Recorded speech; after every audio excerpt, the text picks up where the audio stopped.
واحد البنت صغيرة مشات عند الصيدلية وهازت معاها 5 دراهم. قال لها مول الصيدلية: اش بغيتي يا بنتي؟ قالت ليه: بغيت الدواء ديال المعجزة. ويقول لها: اش من دواء كدوي عليه؟ راه ما فهمتكش. قالت ليه: لا، اعطيني الدواء ديال المعجزة باش يتشافى الاب ديالي، راه يقدر يموت لينا.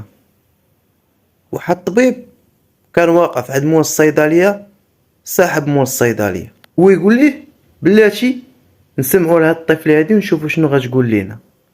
وهي تقول ليه: راه بغيت الدواء ديال المعجزة، راه الاب ديالي يقدر يموت لينا. راه واحد صاحبو سمعتو قال: با، راه انت خاصك معجزة باش تتشافى وتولي بخير. وعطاني 5 دراهم، وانا سمعتو فاش قال لي بحال ما هكاك، وجيت للصيدلية باش نشري هاد الدواء ديال المعجزة باش يتشافى الاب ديالي. هذاك الطبيب شاف ديك البنت وتألم وقال لها: فين ساكن باباك؟ قالت ليه: يلا معايا نوريك. داتو البنيه ودخل. فاش دخل سول الاب ديالها، قال لي: علاش ما مشيتيش للسبيطار وداوو وتعالج؟ قال لي: راه ما عنديش وانا ما خدامش، وعارف هادشي غيكلف فلوس كثيره وانا ما فحاليش. قال لي: شوف، غادي تجي عندي العياده ديالي وانا غادي نتكلف بك ونداويك، وسبحان الله هاد المرض اللي فك هو الاختصاص ديالي.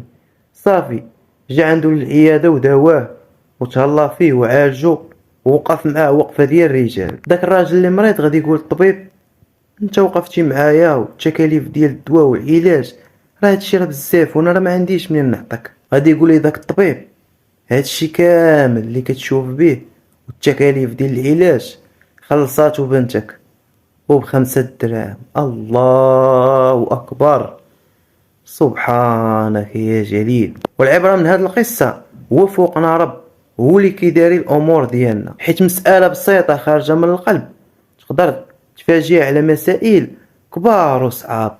غير حاجة خارجة من القلب، شوف شنو ممكن دير. سبحان الله. كنت نتمنى القصة تكون عجباتكم، واحبكم في الله. وخليو في التعليق اي كلمة تؤجرون عليها. سبحان الله، الله اكبر، لا اله الا الله، اي كلمة تكون تؤجرون عليها وتكون اثر طيب. وديروا معكم داك القليب. تحياتي واحبكم في الله خوتي. سلام عليكم.